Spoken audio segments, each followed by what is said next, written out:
La mayor parte de los objetos que nos rodean, en el trabajo, en el hogar o en las actividades de ocio, son o están hechos de plástico. ¿Qué propiedades y características tienen estos materiales para ser utilizados en aplicaciones tan diferentes y haber llegado a sustituir a otros materiales tradicionales? Los plásticos son materiales muy ligeros, resistentes a la acción de los agentes atmosféricos, químicamente inertes y atractivos por los colores que llevan incorporados. Pero la propiedad más importante que presentan es la de poder ser moldeados de manera rápida y precisa en formas geométricas complicadas y con propiedades definidas. Además, son baratos. Los materiales que se deforman por acción de una fuerza exterior se denominan en general plásticos, siendo este un comportamiento muy generalizado en la mayoría de los materiales. No obstante, hoy se conocen como plásticos al conjunto de materiales polímeros aditivados, denominación usada desde el comienzo de la utilización de los mismos, dada la elevada plasticidad que presentaban frente a los demás materiales convencionales.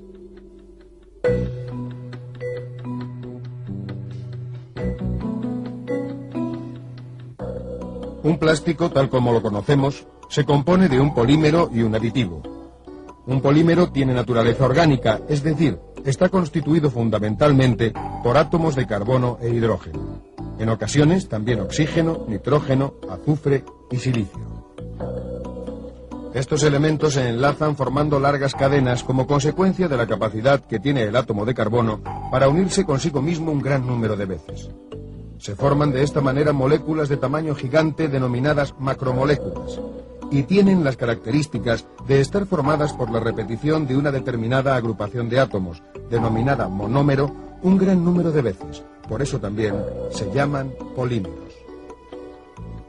Un polímero se asemeja a un collar en el que las cuentas son los monómeros. Los monómeros pueden enlazarse de varias maneras, formando cadenas lineales, formando cadenas con ramificaciones, formando cadenas entrecruzadas.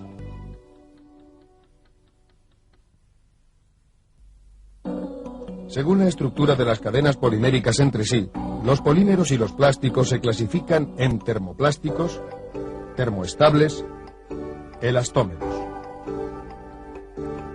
Un plástico termoplástico se caracteriza porque las cadenas son independientes entre sí, no existiendo uniones químicas fuertes entre ellos.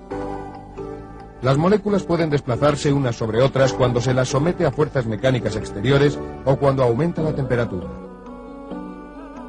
Los termoplásticos, al calentarlos, pueden moldearse repetidas veces, cambiando la forma, por lo que son materiales reciclables. Los plásticos que presentan las cadenas unidas entre sí se denominan termoestables o termofijos, ya que no modifican su forma por mucho que se les someta a altas temperaturas. Es más, antes llegan a descomponerse. El hecho de tener unidas las cadenas por puntos fijos reduce la movilidad de las mismas, no pudiendo fluir, por lo que mantienen su forma. Según sea la frecuencia de las uniones entre las cadenas, densidad de nudos, se forman materiales con propiedades diferentes.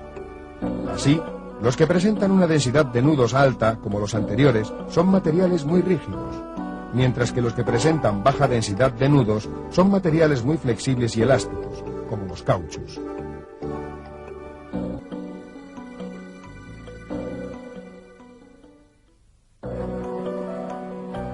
Los materiales que reconocemos como plásticos son productos de síntesis procedentes de recursos naturales, tanto de especies vivas, animales y vegetales, como de especies fósiles, carbón, petróleo y gas natural. La principal materia prima utilizada en la fabricación de los plásticos es el petróleo. El petróleo está formado por una mezcla de hidrocarburos de tamaño y forma variable, acompañados por otros productos que poseen en la molécula elementos diferentes de carbono e hidrógeno. No todos estos componentes son útiles en la fabricación de plásticos. Por tanto, habrá que separar los compuestos interesantes para tal fin del bruto inicial. De esta manera, mediante una operación de destilación fraccionada, se separan por acción de la temperatura fracciones de diferentes tamaños, gasolinas, naftas, gasóleo, alquitrán. La fracción denominada nafta es sometida a un proceso de reformado, mediante el cual se obtienen unos productos denominados olefinas, que son realmente los productos de partida para fabricar los plásticos. A partir de la olefina más sencilla, el etileno, se producen diferentes plásticos a través de reacciones químicas específicas representadas en el esquema.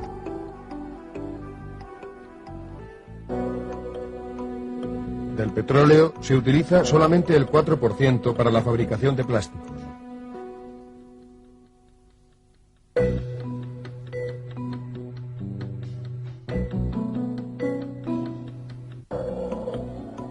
Las largas cadenas de macromoléculas pueden formarse de dos maneras diferentes según sea la naturaleza química de las unidades monoméricas. Cuando el o los monómeros son olefinas, la formación de la cadena transcurre mediante una reacción de polimerización por adición, es decir, se rompe el doble enlace del monómero por acción de un iniciador, creando otros reactivos sobre los átomos que soportan el doble enlace, uniéndose en cadena unos con otros.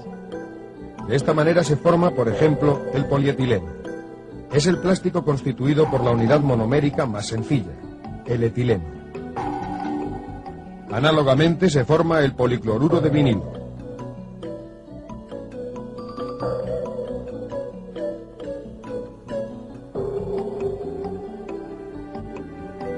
Y también, entre otros, el poliestireno.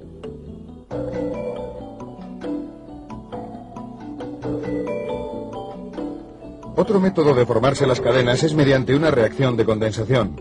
Al unirse dos monómeros, se pierde una molécula de tamaño pequeño, en este caso agua, formándose una poliamida que comercialmente se conoce como nylon 6,6. De esta misma manera se obtienen los poliésteres, resinas fenólicas. Una vez obtenido el polímero, se le incorporan diferentes aditivos como plastificantes, estabilizantes, antioxidantes, colorantes, etc., para mejorar sus propiedades y favorecer el procesado, aumentando la estabilidad del producto fabricado. Este preparado, polímero más aditivo en forma de granos, se denomina granza.